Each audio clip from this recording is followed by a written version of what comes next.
ओम मंगलम भगवान विष्णु मंगलम गरुड़ध्वज मंगलम पुंडरीकाक्ष मंगलायतनो हरि गुरुर्ब्रह्मा गुरुर्विष्णु गुरुर्देवो महेश्वरा गुरु साक्षात परब्रह्म तस्मै श्री गुरुवे नमः। नमस्कार, स्वागत है आपका आचार्य वाणी में। मैं आचार्य डॉक्टर विक्रमादित्य हर बार की तरह आपका स्वागत करता हूँ। और आज का विषय हम जो ला रहे हैं आपके लिए, ला रहे हैं मेष राशि वालों के लिए जून का मध्यकाल किस प्रकार रहेगा। देखिए, जून में मंगल का ये परिवर्तन बहुत विशेष है और ग्रह के दृष्टिकोण से यदि देखा जाए तो मंगल महाराज लग्न में आपके शुभ होकर बैठे हैं, लग्नेश अपनी राशि में भी बैठ गए हैं। और शनि महाराज पूरी तरह से एकादश भाव में स्वग्रही होकर बैठे हैं। और शुक्र महाराज देखो अपने ग्रह में होकर बृहस्पति के साथ सुंदर योग बनाते दिखाई दे रहे हैं। और बस थोड़ी समस्या यह है कि इन दिनों शुक्र चल रहे हैं अस्त, बुध चल रहे हैं अस्त, मंगल पर चल रही है दृष्टि शनि की। तो ये सारी चीज़ें विचारणीय हैं और इन चीज़ों को ठीक करने के लिए क्या रास्ता अपनाया जाए। आमतौर पर बहुत सारे लोग अलग अलग प्रकार के उपाय बताते हैं। हम बताते हैं आपको पौराणिक वैदिक उपाय। हम बताने का प्रयास करते हैं कि जो मुहूर्त जो आ रहे हैं वो कैसे आपकी इन समस्याओं को ठीक करने के लिए, अब स्थिति बड़ी अनुकूल भी है प्रतिकूल भी, कैसे उनको ठीक करना है वो आपको सही रूप से समझने की ज़रूरत है। ऐसे में विशेष तौर पर ग्रहों का योग, त्रिग्रही योग का निर्माण चल भी रहा है और हटेगा फिर बदलेगा भी त्रिग्रही योग का निर्माण। शुक्र सूर्य बृहस्पति एक साथ है और उसके बाद विशेष तौर पर बुध शुक्र और सूर्य ये भी एक हो जाएंगे।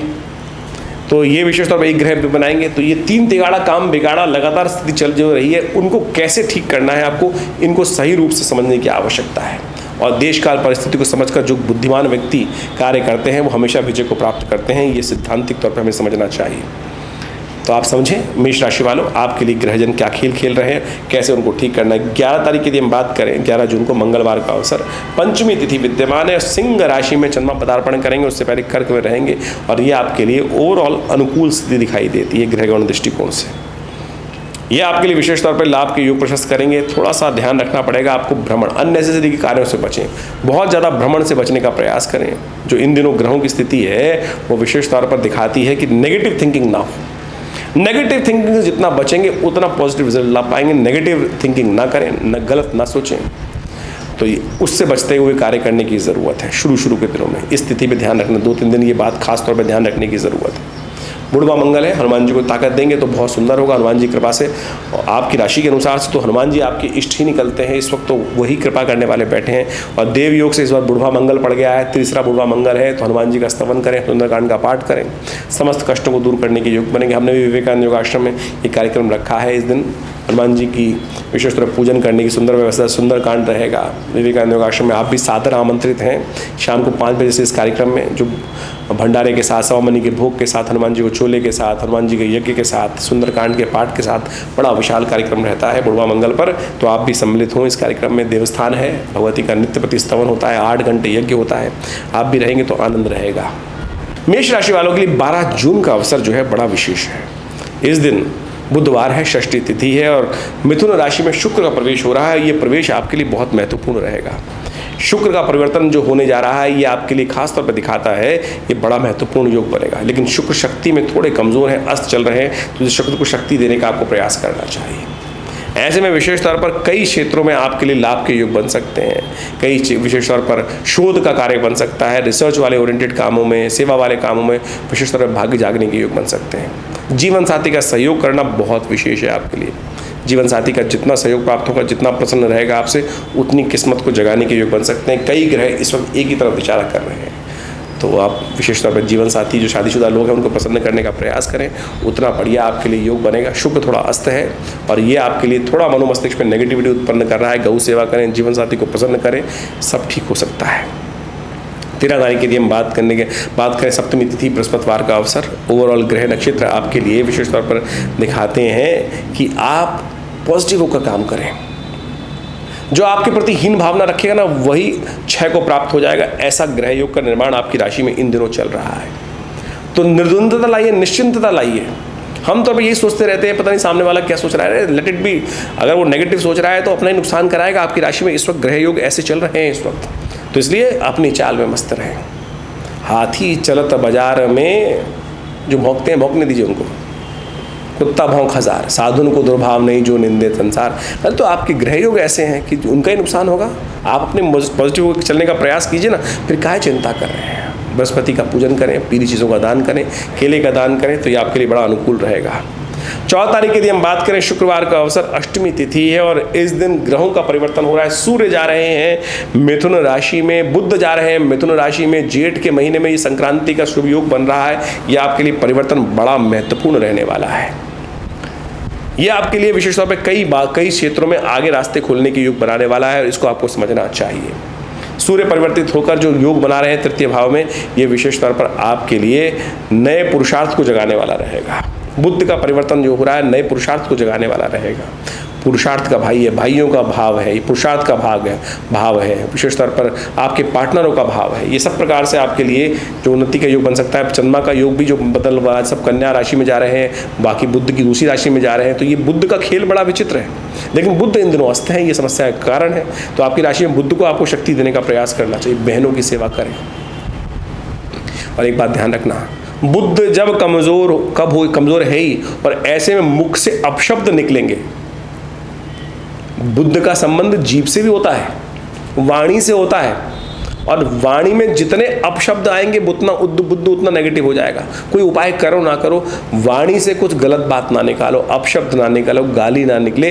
पर इस बात का ध्यान रख लिया तो बुद्ध धीरे धीरे शुद्ध होगा। बहनों की सेवा करो, बुआओं की सेवा करो, बस ये देख लो। ये उपाय किस और करने की ज़रूरत ही नहीं है। तो इन दिनों जितने बुद्ध तरीके से आपने उपाय करने का प्रयास कर, यदि लोग कहते हैं ना गौ सेवा करने में मुश्किल आती है, तो ये उपाय भी कर सकते हैं आप। आजकल इस बात को ध्यान रखते हुए कार्य करना आपके लिए बड़ा उचित रहेगा। संक्रांति का पुण्य अगले दिन रहेगा, क्योंकि सूर्य का परिवर्तन रात को 12:30 बजे के आसपास हो रहा है। संक्रांति का पुण्य अगले दिन। जेठ की संक्रांति बड़ी शुभ होती है, और छोटे से प्रयास से, जैसे पत्रम पुष्पम फलम तोयम, जल के दान से ही भगवान प्रसन्न हो जाते हैं। शनि महाराज आपकी राशि के अनुसार से इस वक्त जो मंगल पर दृष्टि डाल रहे हैं, कुदृष्टि डाल रहे हैं, लाभ के योग तो बना रहे हैं लेकिन कुदृष्टि डाल रहे हैं, पुरुषार्थ में कमी ला रहे हैं। उसको ठीक करने के लिए काम कर लीजिएगा। जल का दान, 2 कुंभ जल भरकर दान करने का प्रयास करें। घी का दान करने का प्रयास करें, किसी देवालय में घी का दान करने का प्रयास करें। ये सुंदर उपाय हैं, इनको कर कर आप लाभ प्राप्ति के। पंखे का दान करने का प्रयास करें, किसी देवस्थान में जाकर 2 पंखे लगवा दीजिए। देखिए ये सुंदर उपाय है आपकी राशि के अनुसार से। हाथ वाले पंखे पुराने ज़माने में दान किए जाते थे, खरबूजे इत्यादि का दान किया जाता था। ये समस्त उपाय कल्याण करने वाले हैं आपके लिए, शनि के अनुकूल करने के लिए। शनि के पिता कौन है? सूर्य हैं, और संक्रांति का पुण्य जो है बड़ा लाभ देने वाला होता है। जब तक पंखा चलेगा, जहाँ जो हवा खाएगा, देखिए सब कल्याण के योग बनेंगे। सुंदर तरीके से शास्त्र के दृष्टिकोण से उसको समझना चाहिए। 16 तारीख के दिन बात करें, रविवार का अवसर, दशमी तिथि है, और ये दशमी तिथि बहुत विशेष है। गंगा दशहरा, बटुक भैरव जयंती। आमतौर पे लोगों बटुक भैरव जयंती के बारे में पता ही नहीं होता। ग्रह नक्षत्र आपके लिए लाभ के योग प्रशस्त करते दिखाई दे रहे हैं। बस थोड़ा सा आपको ध्यान रखना है, जिद में नहीं अड़ना है। शनि की दृष्टि इस वक्त लग्न पर है और मंगल स्वयं वहाँ विराजमान है, तो पुरुषार्थ करने के लिए आप जो दिशा पकड़ेंगे उसमें अड़ जाते हैं। सेनापति है मंगल, पीछे नहीं हटते हैं। शुक्र इन दिनों अस्त है, जो चाणक्य नीति देने का प्रयास करता है वो है नहीं इस वक्त। तो बस जिद चढ़ रही है, जिद से बचते हुए कार्य करना चाहिए। लाभ चाहते हैं तो देशकाल परिस्थिति को समझें, तब आपके लिए कल्याण के योग बने। गंगा दशहरा है, दशम पापम हरति, शास्त्र समझें क्या कहता है, कैसे पुण्य जगाएं। इन ग्रहों को ठीक करने के लिए पुण्य यदि अच्छे हो ना, तो ग्रह अनुकूल भी ना हो तब भी काम कर जाते हैं। पुण्य कैसे जागेंगे उस कथा गंगा दशहरा आपको बताता है। 16 तारीख को गंगा दशहरा है। गंगा दशहरा है और साथ साथ इस दिन गंगा जी मैया का अवतरण हुआ। माँ भगवान जो कहा जाता है कि भगीरथ की अथक प्रयासों से जब महाराज सगर के 60,000 पुत्रों को ऋषि कपिल ने शाप दे दिया और उनके उद्धार का कोई मार्ग बचा ही नहीं था, तब 3 पीढ़ी तक उस कुल में लोगों ने आराधना करी माँ भगवती गंगा की, कि माँ गंगा को कैसे इस धरा पे प्रवृत्ति लाया जाए। तब भगवान विष्णु के पद से निकली हुई, जब कहा जाता है कि भगवान वामन का अवतार लिए और पूरी पृथ्वी को जब उन्होंने नापा, तो कहा जाता है 3 पगों में नाप लिया। तो जब उनका पैर ब्रह्मलोक में पहुंचा था, तब भगवान ने अपने कमंडल से जल लेकर, ब्रह्मा जी ने उस जल को एकत्र कर लिया था। और भगीरथ ने भगवान ब्रह्मा से पसंद करके, उनको साधना करके पसंद कर कर माँ गंगा को वहाँ से मांगा। और कहा जाता है कि भगवान शिव ने अपने सिर पर धारण किया उनको, और भगीरथ के अथक प्रयासों से इस गंगा जेठ मास के शुक्ल पक्ष की दशमी के दिन ये गंगा वहाँ से निकली और कहाँ, वो वहाँ उनको लेकर गंगा सागर पर पहुँचते हैं। किस दिन? मकर संक्रांति के दिन। यानी इस दिन माँ गंगा का पदार्पण हुआ और 6 महीने बाद करीब करीब वो मकर संक्रांति के दिन गंगा दशहरा जिस दिन विशेष तौर पर वहाँ पहुँचती हैं,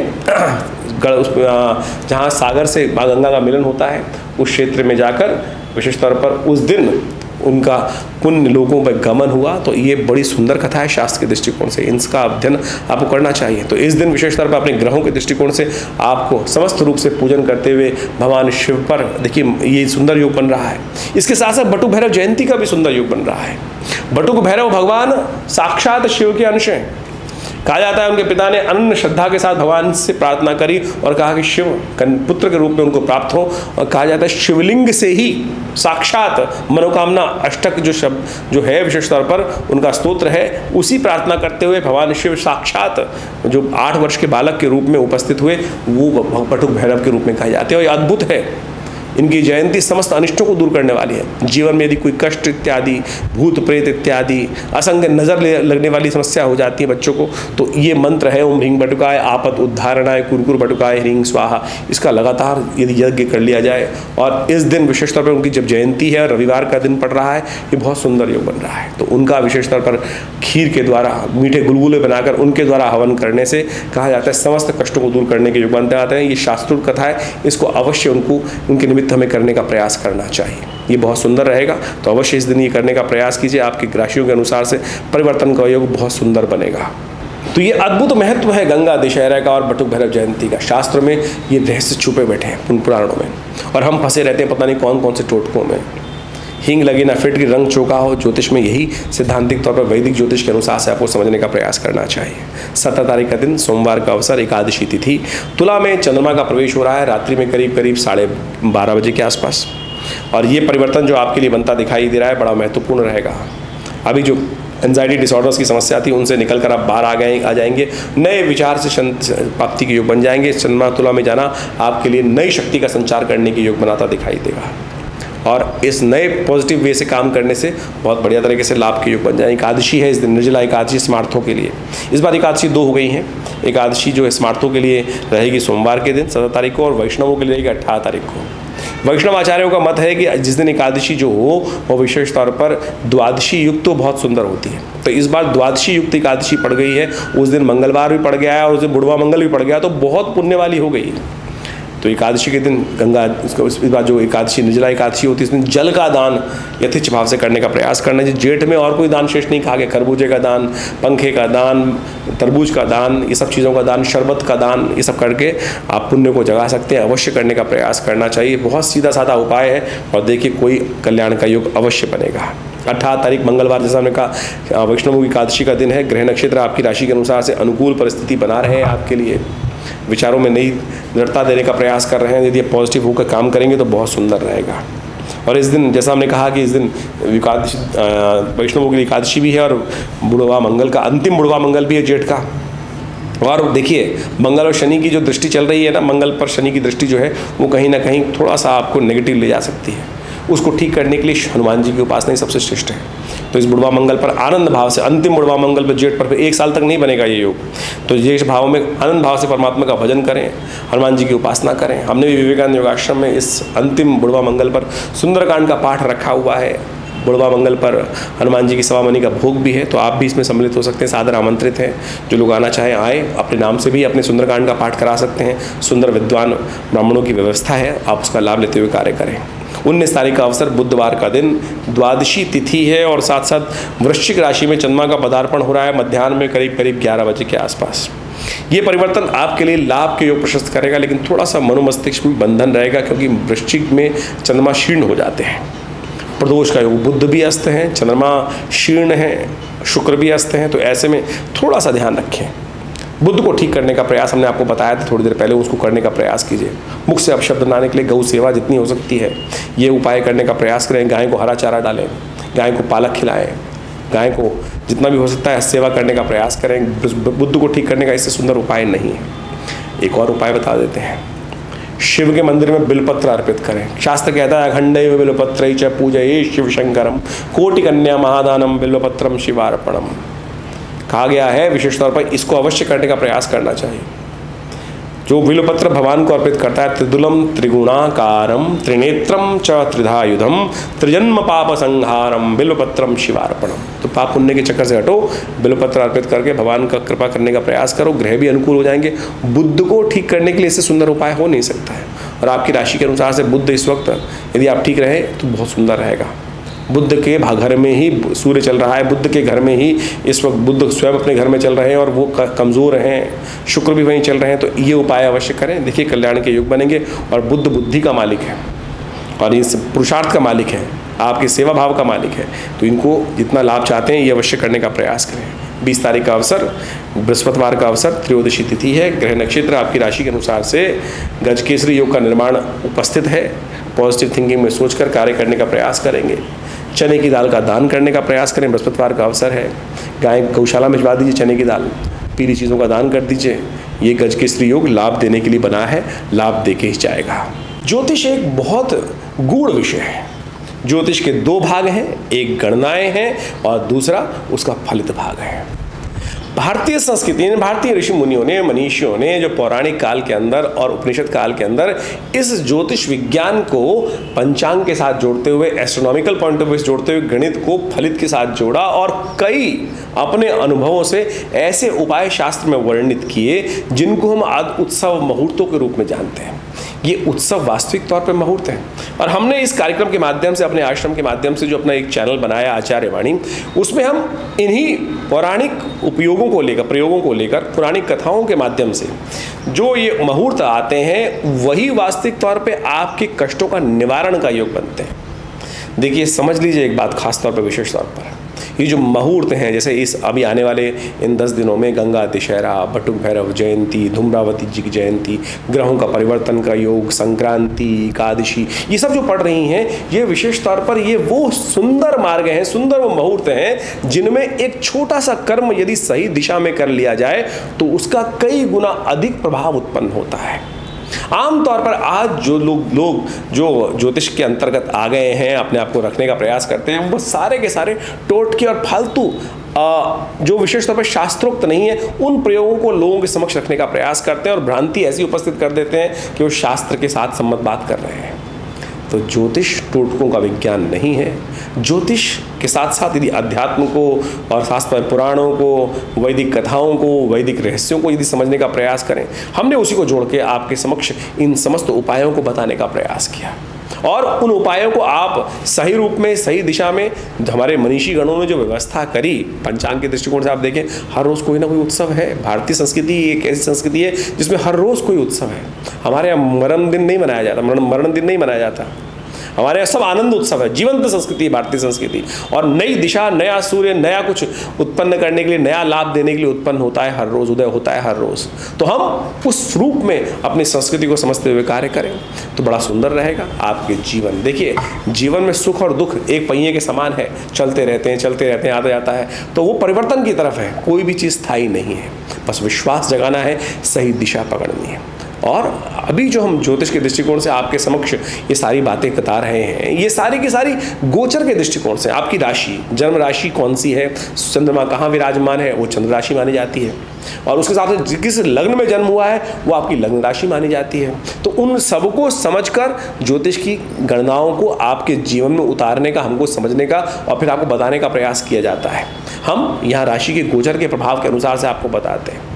आपकी जन्म लग्न को और राशि को कोरिलेट कर आप दोनों भविष्य फलों को समझ सकते हैं और देखिएगा, फिर दोनों को मिलाकर आप सुंदर तरीके से अपने भविष्य को सुंदर तरीके से समझने का प्रयास कर सकते हैं। कई लोगों के प्रश्न हमारे पास लिख के आते हैं।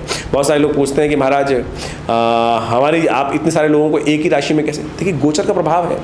संसार में ज्योतिष के दृष्टिकोण से पूरे संसार को 12 ही भागों में तो बांटा गया है, लेकिन जनरल कैरेक्टर के तौर पर गोचर के प्रभाव को हम समझ सकते हैं। ये एक अलग विशेष तौर पर व्यवस्था है कि व्यक्ति अपनी जन्मपत्री में कौन से ग्रह लेकर आया है, किस प्रकार की अवस्थाएं, कौन सी दशाएं हैं, कौन से ग्रहों की कितनी शक्ति है, वो सब उसकी जन्मपत्री से निकालने का प्रयास किया जाता है और समझने का प्रयास किया जाता है। और फिर हम प्रत्यक्ष रूप से वर्तमान, भविष्य, भूत को समझते हुए, ग्रहों की दिशाओं को समझते हुए उनके भविष्य में आने वाली कष्टों को दूर करने का योग बहुत सुंदर बना सकते हैं। ज्योतिष एक बहुत गूढ़ विषय है। हम आप उन समस्त रहस्यों को लेकर, ज्योतिष की प्राचीन वैदिक परंपरा को लेकर हम आपके समक्ष इस चैनल पर रहते हैं और आशा करते हैं आप इन गणनाओं का लाभ सही रूप से लेने का प्रयास करेंगे। आज हर क्षेत्र में देखिए, सुनिए क्या होता है कि बड़े अच्छे अच्छे जो व्यवस्थाएं करते हैं, अच्छे से अच्छे लोग हैं, खराब से खराब लोग। ज्योतिष पैसे कमाने का जरिया नहीं है और हम इन सब के माध्यम से आपके समक्ष ऐसे उपाय बताने का प्रयास करते हैं। बहुत सारे लोग तो ज्योतिषी आप देखें, जितने भी जो लोग जहाँ भी जाते हैं, या तो अंगूठियों पे अंगूठियाँ 15-15, 20-20 अंगूठी, मालाएं, और ये मुझे भी कहा जाता है कई बार विभिन्न चैनलों के माध्यम से। मैं विभिन्न भारत के टॉप मोस्ट चैनल्स पे रहा और रहता हूँ अभी भी, और वहाँ पे कई बार जब आरंभ में गया था तो कहा जाता कि महाराज आपको बैठना है तो आपको मालाएं पहननी पड़ेंगी, अंगूठियाँ पहननी पड़ेंगी। तो हमारा शुरू से एक मत रहा है, और हमारे साथ जिन्होंने भी कार्य किया है, कर रहे हैं, वो इस बात को समझते होंगे कि हमने कभी इस आडंबर में ज्योतिष को नहीं डालने का प्रयास किया। अपने बाहुबल पर, अपने मनोमस्तिष्क पर विश्वास रखें, उस परमात्म तत्व पर विश्वास रखें, मंत्र पर विश्वास रखें, अपने ज्ञान पर विश्वास रखें, वही आपका कल्याण करेगा। इसका कतई ये मतलब नहीं है कि नख खराब है, मालाओं का प्रभाव नहीं, सबका प्रभाव है, लेकिन सबसे पहले उन पैसों को खर्च करने से पहले, सुनार को पैसे देने से अच्छा ये है कोई गरीब व्यक्ति को दान कर दो। ज्योतिष बहुत सरल विषय है, यहाँ कहीं पैसे की बात नहीं है। तो इस बात को हम समझते हुए आपको कार्य करना चाहिए और अपने जीवन में सही सिद्धांत को समझने का प्रयास करना चाहिए। तो ज्योतिष को सही रूप से समझेंगे तो जीवन में कल्याण का मार्ग अवश्य प्रशस्त होगा। और हमने इस क्षेत्र में विवेकानंद योगाश्रम, जो हमारा संस्थान है, पिछले करीब 60 सालों से लगातार कार्य कर रहा है। हमारे पिता आचार्य श्री केशव देव जी महाराज के द्वारा सुंदर तरह से आश्रम की व्यवस्था की गई। यहाँ भगवती की सुंदर प्रतिष्ठा की गई, जो 1947 में मुल्तान से माँ भगवती का श्री विग्रह चमत्कारिक रूप से, कहते हैं ना पत्थर नहीं चलते, हम कहते हैं पत्थर चलते हैं भाई, आया श्री विग्रह। कहाँ भगवती मुल्तान से इतना सुंदर मंदिर विराजमान होगा, पार्टीशन हुआ, विशेष तौर पर कटाई हुई, क्या विशेष तौर पर बुरा समय था, और ऐसे में माँ भगवती को एक व्यक्ति ट्रंक में बंद करके लाया और हमारे पिता आचार्य श्री केशव देव जी के घर पर उनको देके गया, और आज वो सुंदर विशाल भगवती का श्री विग्रह हमारे विवेकानंद योगाश्रम में प्रतिष्ठित है। हमारा भाग्य है, सौभाग्य है, मैं कहूँगा भाग्य में सौभाग्य है कि माँ के सानिध्य में बैठकर हम नित्य प्रति उनके लिए यज्ञ करते हैं, उनके सानिध्य में बैठकर लोगों के कष्ट दूर करने के सुंदर योग बनते हैं। तो आप भी आ सकते हैं विवेकानंद योगाश्रम में माँ भगवती के सुंदर श्री विग्रह का दर्शन करने के लिए, मनोकामना सिद्धि करने के लिए, अपने कष्टों को, सौभाग्य को जगाने के लिए, कष्टों को दूर करने के लिए। हमारे आश्रम पर नित्य 8 घंटे आज भी यज्ञ होता है, और बहुत सारे भारतीय पराविद्याओं पर पिछले करीब 50-60 सालों से लगातार शोध चल रहा है। मुद्रा विज्ञान के द्वारा, विभिन्न यज्ञ मंत्र के द्वारा, विभिन्न प्रकार से कई शोध के कार्य किए गए हैं। हॉस्पिटल बनाया गया योग विज्ञान का, प्राकृतिक चिकित्सा का, आयुर्वेद का, जो भारत सरकार के साथ कार्य कर रहा है, पैनल पर है दिल्ली गवर्नमेंट के, सेंट्रल गवर्नमेंट के, और समस्त प्रकार से हज़ारों लोग इस सुविधाओं का लाभ ले रहे हैं। आप भी अध्यात्म से जुड़ें, अध्यात्म का सही रूप समझें, जो विभिन्न प्रकार से भारतीय संस्कृति में कर्मकांड के सिद्धांतों के अनुसार से बताया जाता है। विभिन्न समय में वो सब प्रकार के अनुष्ठान, अभी बहुत जल्दी गुप्त नवरात्रि आरंभ हो रहे हैं, और विशेष यज्ञ जुलाई के अंदर गुप्त नवरात्रों में रहेगा आश्रम पर, और उन 9 दिनों में सहस्त्र चंडी का सुंदर कार्यक्रम रखा जाएगा। आप उन सब कार्यक्रमों में सम्मिलित होकर माँ भगवती का सानिध्य प्राप्त कर अपने जीवन के कष्टों को दूर करने का प्रयास करेंगे तो बहुत सुंदर रहेगा।